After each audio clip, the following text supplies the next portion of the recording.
আজকে জাতীয় প্রেস ক্লাবের সামনে আপনাদের একটা বিশাল মানববন্ধন হলো এবং এই মানববন্ধনে আমরা দেখলাম যে আকাশের ছবি টানিয়ে দিয়ে ব্যানারে তার এই নির্মম যে মৃত্যুবরণ হয়েছে এর আপনারা ন্যায় বিচার চাচ্ছেন।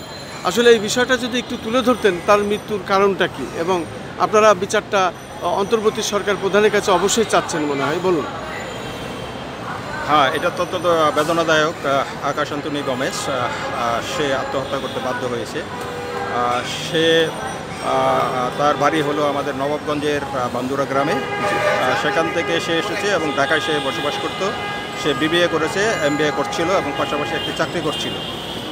এক সময় আমাদের দি খ্রিস্টান কোঅপারেটিভ ক্রেডিট ইউনিয়ন লিমিটেড ঢাকার ছাত্র প্রকল্পে ছিল এবং সেখান থেকে সে বনানীতে একটি কোম্পানিতে সে যোগদান করেছিল তার জীবনকে আরও একটু সুন্দরভাবে সাজিয়ে নেওয়ার জন্য। এবং সে অত্যন্ত বিনয়ী একজন মানুষ ছিল, যুবক ছিল এবং তার বাবা মা ছোটোবেলা থেকে মারা গিয়েছিল। একমাত্র পিসি বোধহয় ছিল, তার পিসি তাকে মানুষ করেছে।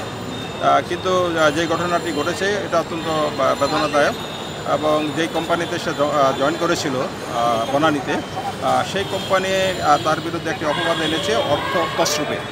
এবং আমরা শুনেছি বিগত সময়েও তার আগেও নাকি ওই প্রতিষ্ঠানে এই ধরনের ঘটনা ঘটেছে এবং আমরা মনে করি আকাশকে আসলে আত্মহত্যা করার দিকে ধাবিত করা হয়েছে। তার প্রতি এই যে মানে একটি অপবাদ, সেই অপবাদটা সে আসলে নিতে পারেনি, কারণ সে অত্যন্ত ভালো একজন মানুষ ছিল এবং অত্যন্ত ভালো একজন যুবক ছিল এবং তার মধ্যে প্রত্যয় ছিল এবং সে জীবন সংগ্রামে ব্রতী ছিল এবং জীবন সংগ্রাম করেই সে আজকে ঢাকা শহরে মা বাবা না থাকার পরেও সে এগিয়ে চলেছিল। কিন্তু এ ধরনের একটি ঘটনা যেই প্রতিষ্ঠানের লোকেরা করেছে, আমরা এর সত্যতা আসলে জানতে চাই। এটার একটি নিরপেক্ষ তদন্ত হওয়া দরকার। তদন্ত সাপেক্ষে এই ব্যাপারে একটি কঠোর ব্যবস্থা নেওয়া উচিত। আর কোনো আকাশ গোমেজকে যেন এভাবে আত্মহত্যা না করতে হয়, কারণ যুব সমাজ আমাদের দেশে অনেক চ্যালেঞ্জের মধ্যে দিয়ে আছে, এমনিতেই আছে এবং সেই ক্ষেত্রে যদি আমরা তাদের প্রতি সদয় না হই এবং তাদের সমস্যাগুলোকে যদি আমরা উপলব্ধি না করি এবং তাদেরকে যদি আমরা অপবাদ দেই এবং যে ঘটনা তারা করে নাই তার জন্য যদি আমরা তাদেরকে দায়ী করতে চাই, তাহলে আকাশের ক্ষেত্রে যে ঘটনা ঘটেছে অন্য যে কোনো যুবকের ক্ষেত্রে সেটা ঘটবে, যে কোনো ছাত্রের ক্ষেত্রে সেটা ঘটবে। সুতরাং আজকে এখানে আসার একটাই উদ্দেশ্য এবং এখানে আজকে যারা এসেছে তারা ঢাকার নবাবগঞ্জ থেকে, বান্দুরা অঞ্চলের থেকে এসেছে, ঢাকার বিভিন্ন প্রান্ত থেকে আজকের এই সমাবেশে নারী পুরুষ নির্বিশেষে সবাই এসেছে প্রতিবাদ জানানোর জন্য। আকাশ অ্যান্টনি গোমেজকে তারা হারিয়েছে, তারা আসলে মর্মাহত, তারা ক্ষুব্ধ এবং বিচারের দাবি নিয়ে তারা এসেছে। সেই বিচারটা যেন সুষ্ঠুভাবে হয়।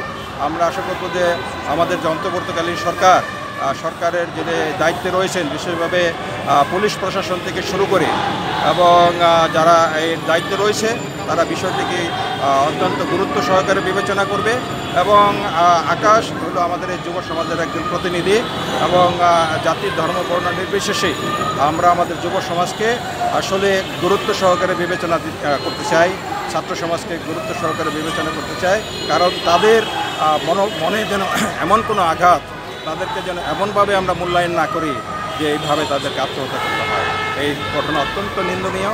যারা এই ঘটনা করেছে তারা আসলে সঠিক কাজ করেনি, তাদেরকে বিচারের আওতায় নিয়ে আসতে হবে। এটাই আজকের এই সমাবেশ থেকে বলা হয়েছে, আমরাও বলেছি। এটাই আমাদের তাকে প্রত্যাশা থাকবে, এটাই আমাদের দাবি যেন আকাশ অ্যান্টনি গোমেজ যে আত্মহত্যা করেছে এবং এটা বলবো যে আসলে তাকে ঠেলে দেওয়া হয়েছে আত্মহত্যা করতে, তার একটি সুষ্ঠু বিচার তদন্ত হওয়া দরকার, সুষ্ঠু বিচার হওয়া দরকার। আর একজন আকাশ গোমেজের যাতে এইভাবে মৃত্যু না হয়, এটাই আমাদের কামনা। আপনার নাম পরিচয়টা একটু? আমার নাম নির্মল রুজারিয়া, আমি বাংলাদেশ খ্রিস্টান অ্যাসোসিয়েশনের সভাপতির দায়িত্ব পালন করছি এবং একই সাথে বাংলাদেশ হিন্দু বৌদ্ধ খ্রিস্টান ঐক্য পরিষদেরও অন্যতম সভাপতি হিসেবে দায়িত্ব পালন করছি। ধন্যবাদ। আপনাকে অনেক অনেক ধন্যবাদ সংক্ষিপ্ত সাক্ষাৎ দেওয়ার জন্য। ঠিক আছে, খালি একটু